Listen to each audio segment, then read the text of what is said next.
Here tonight with Wild Man Pebo Wilson.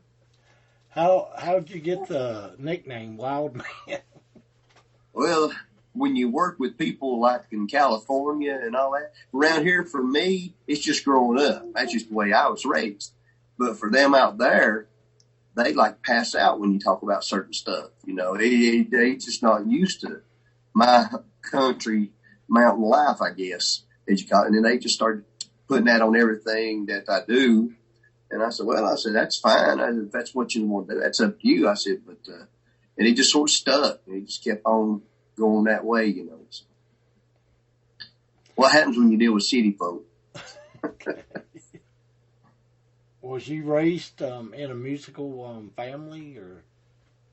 Yeah, man. Everybody in my family plays something.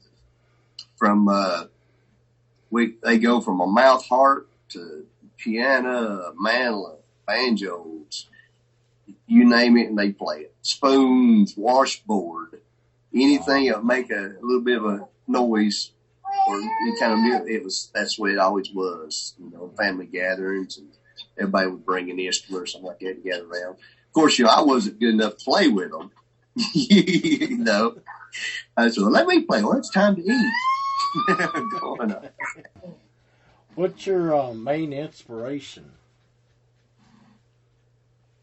Well, it's just life, Rich. I mean, it's just you live the songs. I mean, if I didn't do that, I don't think I'd be writing the songs. You know, I don't like going in and making stuff up. I mean, I'm just me. You know, I want everything to be real. What's went on, what's happened, what I'm looking to happen, and that's just the way it comes out in the music. That's just the way we write it. Live it and write it. Write it and live it. Okay. You know, I don't want to be no fake artist or anything like that. What you see is what you get. Okay. What skills is most useful in the music industry?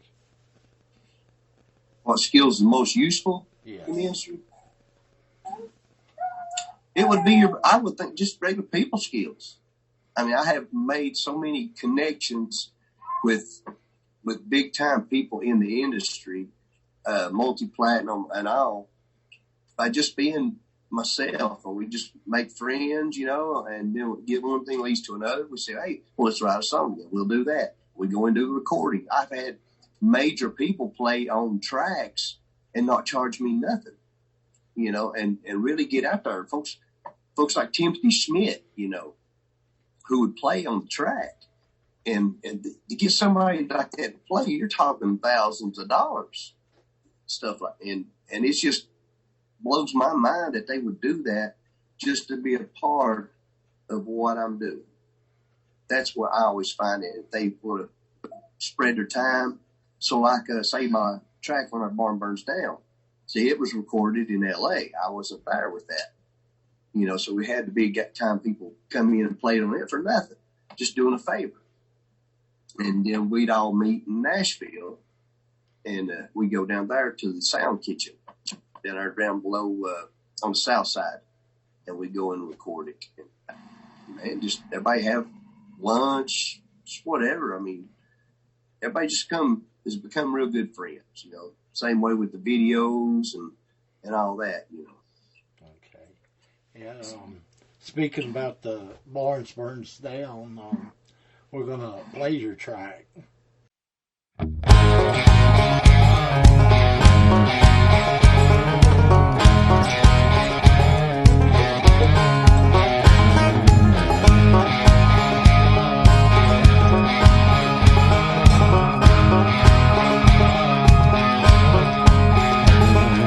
Joe was out in the field one day,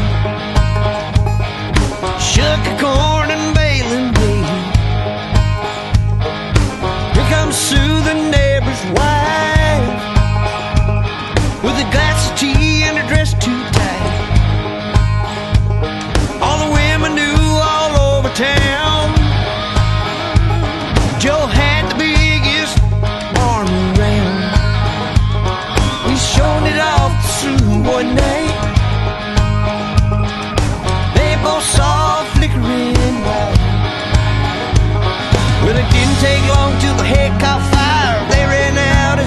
went high. George barely had his pants on yet when the bullet buzzed right by Joe's head. Rumors and embers float all over town. You play with fire, you leave ash on the ground. Lessons we learned are so simple, true yet profound. Chug another man's corn and your barn burns down. You know it happens. Joe was running for his life. Sue should have been there close behind. She ran back to her husband's arms. Can't make no money if you got no barn. Nobody knows what became of Joe. Just disappeared, went up in smoke. Now I'm not saying Sue gets around. Just last week another barn burned down. Rumors and embers float all over town. You play with fire, you leave ash on the ground. Lessons we learned are so simple, true yet profound. Shook another man's corn and your barn burns down.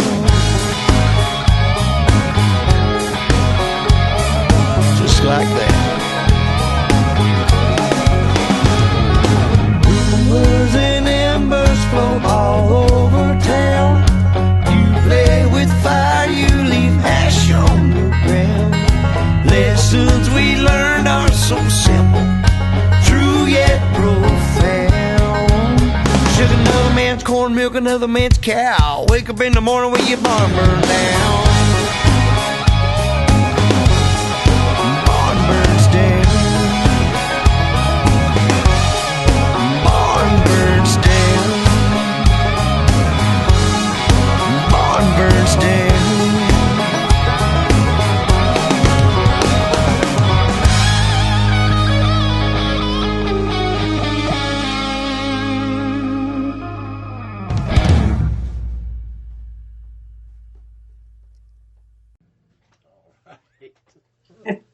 Boy, good.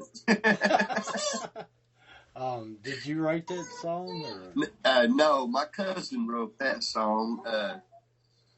We were in a writing session, and he had pitched a song to me, and he's telling me, "No, so McKeer said, he goes, I can't get nobody to do the song. Said it's too controversial, or it's not country enough." It just that's all it kept getting run around and had it. And said nobody had the cojones to do the song. I said, well, yeah, sure, I'll do it for you. Ain't no big deal. And we just went in, we took care of it.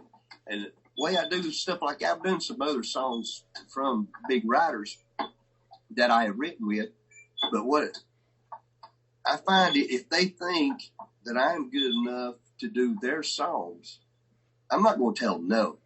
You know, because they got hits. I mean, my cousin, he's got 10 number ones. There's Chris Watt. He wrote Don't Blink by Kenny Chesney and Something to Be Proud of, Montgomery Gentry. You know, that's his songs like that. So I'm not going to tell him no at all. Even if I didn't like the song, I'm not going to say that. But I have so many different ones that bring songs to me now. And so as long as I'm co-riding with them somewhere down the road, yeah, I still do their songs too. So we just work back and forth with each other. Okay. What's next for you? What's next? What's next for me? Yeah. Well, I'm off until April, and we've got some festivals. We've got to start out, go back out on the road and do that. I think it's some kind of big bike rally or something down in Atlanta. This will be the first. I think somewhere like the 13th or 15th or something, somewhere in that area. I have to look it back up again. No, I haven't really paid attention, more or less been enjoying the little time off. We really throwed it hard last year with shows. And, so we're going to take a good 3 months. Been writing some songs. I got some more writing sessions to do, and hopefully we got a new music video we got to get out. I've got to go to Houston and do another music video I've got to take care of. Like the folks that does, like Rihanna, that artist now does her videos. So we've got to set up a deal on that. I just got to take time and go get this done. Now the hunting season's over with too, you know. So I'm getting everything lined back up slowly but surely. Okay. If it wasn't for your music career, what would it be? If it wasn't for music, yes. What would you? I'd be a full-time hunter. Full-time hunter. I would just do but hunting shows. That's all I do. That's just. I'd rather hunt than play music. Be the truth about it. I mean, I have more fun like bear hunting and stuff like that because I like the adrenaline rush. It's just you don't see. I don't do drugs or nothing, so I don't fool with any of that. So my rush is like bear hunting. When you go and you jump on a 500-pound bear, I mean, when you get done, hey, you can rip a tree up out of the ground by the roots. You know, I mean, you just so pumped up and all, and that's just I love it. I love it because we all eat wild meat here. We don't really do a lot of meat shopping in grocery stores. Not like everything's more healthier. I just take care of it myself, butcher everything, and fix it. Some don't agree with it, but hey, that's just the way I was raised. Country, that's all I am. Where can people go and see your videos, music, and events? Everything you can go to PeboWilson.com. Find anything you need. Yeah, check out like the YouTube channel. We're building on the YouTube channel right now. It is being monetized, so that's a lot of our income too on that. And they've got me doing like cooking videos for like wild meat, different things like that. How I prepare it. There's the music videos with it. There's hunting videos. There's everything for everybody. And so they want me to keep putting some of those up each week also while we're down for these 3 months. So we're working on that. I got to go in, show people how I do the fire and stuff like that in the show, and go into detail how I do it safely and things like that. And just so much goes into this stuff. They don't see the behind the scenes where like when you try stuff, you got to try it away from the stage. You don't want to find out if it's safe or not on stage. So I take all the scars and stuff at home till I get it down the way it's supposed to be. And then we take it to a show. And then we put it like that. So I'm going to show a lot of that stuff also.